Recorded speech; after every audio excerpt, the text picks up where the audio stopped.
আমরা সকলেই যদি একটু লক্ষ্মীমন্ত হয়ে একটু নিয়ম কারণ মেনে ধর্ম মেনে একটু ধূপ ধুনো দিয়ে সংসারটা রাখি, তাহলে সংসারটা সুখী হয়, মা লক্ষ্মী সন্তুষ্ট হয়, আমাদের শান্তি আসে। সেটা তো আর হয় না। তাই আমি একটি কবিতা লিখেছি।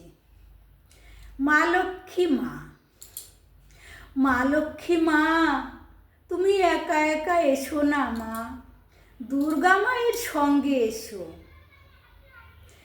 যে তোমাকে ধূপ ধুনোতে করবে বরণ, তার ঘরেতেই বসো। তোমার মোটেই ভালো লাগবে না মা, তোমার মোটেই ভালো লাগবে না, গোবর ছড়া এখন আর কেউ দেয় না মা।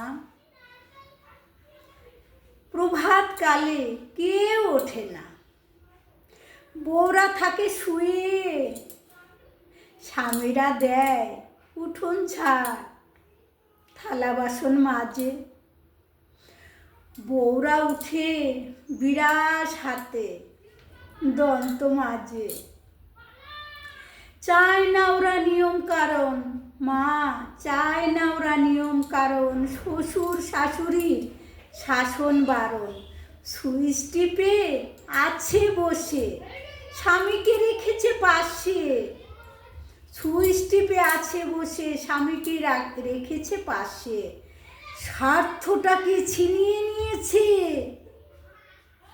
স্বার্থটাকে ভালো বোঝে, নিজের ভালো ভালো বোঝে। শান্তি চায় না, যুদ্ধ চায়, শান্তি চায় না যে, দুর্গামাই ওদের ভালো, ত্রিশূল হাতে আছে যে। সভ্য শান্ত মেয়ে মা তুই, কাঁদবি এসব দেখে, সভ্য শান্ত মেয়ে মা তুই, কাঁদবি এসব দেখে।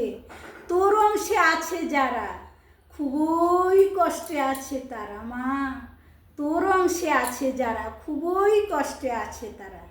দেখিস মা তুই এসে, দেখিস নিজের চোখে।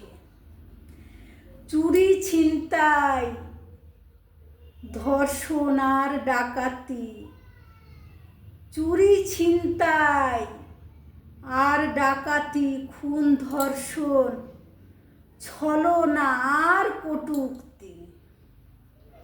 ধর্ম কথা নাই যে মোটে, পরচর্চা পরনিন্দায় অনেক সঙ্গী জোটে, পরচর্চা পরনিন্দায় অনেক সঙ্গী জোটে। ভালো মানুষেরা এসব দেখে ঘরের কোণে মুখ লুকিয়ে থাকে যে, মুখ লুকিয়ে থাকে।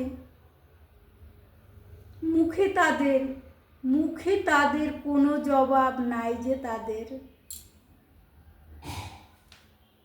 বললে কথা বিবাদ বাঁধে, ঈশ্বর ছাড়া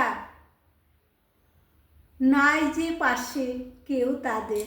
ঈশ্বর ছাড়া নাই যে পাশে কেউ আর তাদের, ঈশ্বর ছাড়া পাশে কেউ আর নাই যে তাদের।